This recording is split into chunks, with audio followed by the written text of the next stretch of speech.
વ્યારાની માં કામલધામ નર્સિંગ કોલેજની વિદ્યાર્થીનીઓને ન્યાય અપાવવા માટે હવે આદિવાસી સમાજના આગેવાનો પણ વિદ્યાર્થીનીઓના પડખે જોવા મળી રહ્યા છે।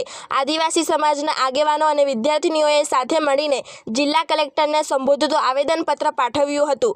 તાપી જિલ્લાના વ્યારાના કપુરા રોડ પર મદાવ પાસે આવેલ કામલધામ ફાઉન્ડેશન હાઈસ્કૂલ અને નર્સિંગ ઇન્સ્ટિટ્યૂટ એ ગુજરાત સરકાર દ્વારા માન્યતા પ્રાપ્ત નથી એવું બહાર આવેલ છે। ત્યારે અહીં અભ્યાસ કરતા વિદ્યાર્થીઓ સાથે લાખોની ફી ઉઘરાવીને છેતરપિંડી કરવામાં આવેલ છે। તેમજ વિદ્યાર્થીનીઓએ બુધવારે ઓરિજિનલ માર્કશીટની માંગણી કરતા ઓરિજિનલ સર્ટિફિકેટ માટે એડમિશન કેન્સલ કરવાની પ્રોસેસ કરવા જણાવવામાં આવેલ હતું।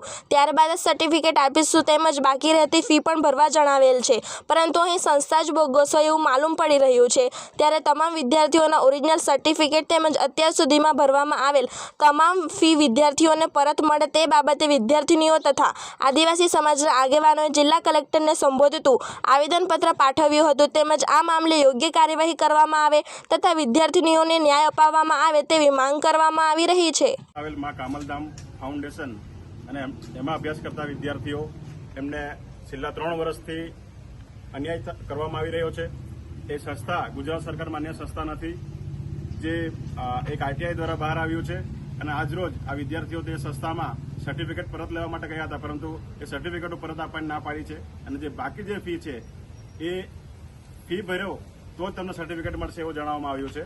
તો એને લઈને આજરોજ કલેક્ટરશ્રીને અમે રજૂઆત કરવા માટે આવેલા હતા કે જે અન્યાય થઈ રહ્યો છે આદિવાસી વિસ્તારમાં, જે બોગસ સંસ્થાઓ ચાલુ રાખીને એ બંધ થાય અને આ વિદ્યાર્થીઓને ન્યાય મળે એ બાબતે આજરોજ અમે કલેક્ટરશ્રીને આવેદનપત્ર આપ્યું છે। તમારું નામ બોલશો? મારું નામ કોકણી નેહાબેન રસિકભાઈ છે। અને આજે તમારે શું ઇસ્યુ થયો છે? આજે હું અહીંયા ડોક્યુમેન્ટને જે અમારી 3 વર્ષની ફી ભરી છે એના માટે અહીંયા આવેદનપત્ર આપવા માટે અહીંયા આવ્યા છે। કઈ સંસ્થામાં છો? અમા Kamal nursing college foundation Vyara. અને તમે ટોટલ વિદ્યાર્થીઓ કેટલા છે?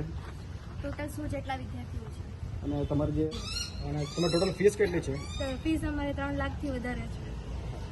અને તમારે ત્યાં કઈ એક્ઝામમાં કઈ ઇસ્યુ થયા ખરા? હા, એક્ઝામમાં અમને બેંગ્લોર લઈ ગયા હતા ને, ત્યાં અમને લઈ ગયા અને અહીંયા અમારી બહાર લઈ ગયા હતા અને સાંજે 5-6 વાગે અમને કીધું હતું કે કંઈ આવવાનું છે, એટલે અમને બહારના રસ્તે લઈ ગયા હતા અને અહીંયાથી અમને બહાર જંગલમાં અને પછી 6-7 વાગે અમને સ્વીપ ગાડી લઈને મેડમ લોકો લેવા આવ્યા હતા અને બંધ રૂમમાં રાખ્યા હતા 2 કલાક માટે। ચાલતા હોય તો અહીંયા લઈ જાય ડોક્યુમેન્ટ ખાલી વેરિફિકેશન માટે પણ ત્યાં પાછો આપવો પડે સર ત્યાં ના નિયમમાં કર્ણાટક બોર્ડનો નિયમ ડોક્યુમેન્ટ ખાલી વેરિફિકેશન માટે જ જોઈએ।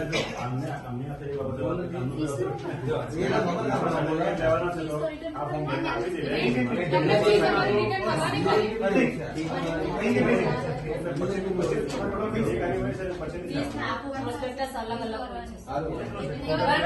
બ્યુરો રિપોર્ટ તાપી સ્વરાજ ન્યૂઝ તાપી।